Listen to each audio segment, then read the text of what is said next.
How much or how many carbs should you eat during the day? The amount of carbs that a person can intake during the day without negatively affecting their body composition or their performance is based on genetics, your current level of leanness, and your current level of physical activity. Genetics, some people just simply handle carbs better than others based on their hormones and how they store certain macronutrients, and that one can't really be helped. Second one, current level of leanness. A person who is leaner can eat more carbs or handle carbs better than a person who is not so lean. That comes with hormonal changes. Once you get above a certain percent of body fat, your body handles carbs differently and stores them differently. Leaner person has a little bit more leeway than a person who is not so lean. Current level of activity, which is a huge one, determines a lot of it because that determines how much you burn or expend on a daily basis. This can depend on your job, the amount of exercise that you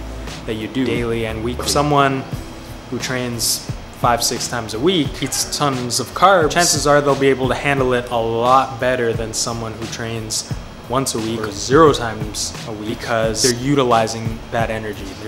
It has somewhere to go other than being stored as body fat. At the same time, someone who has a much more physically demanding construction worker or something like that will have a better time handling a large amount of carbs compared to someone who sits in an office all day and has no real use for those carbs. How should you find out, determine how much you can eat during the day? If you're tracking your macros and you want to know a specific number, a good rule of thumb is to start with 1 gram per pound of body weight and adjust from there. That's a starting point, and adjust based on your body composition, how it changes as you adjust, and your performance. Everyone focuses on the aesthetics, but you also should look at how well you're performing in the gym, because that will tell you if the increase or the decrease in the carbs is having a positive or negative effect on other things other than just losing body fat and losing body weight. Start at 1 gram per pound, increase. If your body composition or your body fat doesn't go up too much and your performance is still good,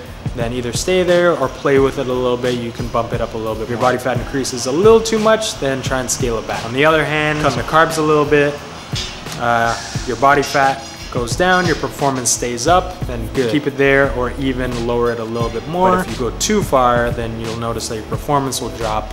Your body composition may still improve. The rate won't increase that much from you having just enough to keep your performance up there. If you're not counting your macros, then start with whatever you're doing right now. If you're eating carbs with every meal, start there. Use that as a baseline to increase or decrease. Maybe remove it from one meal, cut the carbs in half for some of your meals or all of your meals, and see how that plays into what I just talked about before, body composition and performance.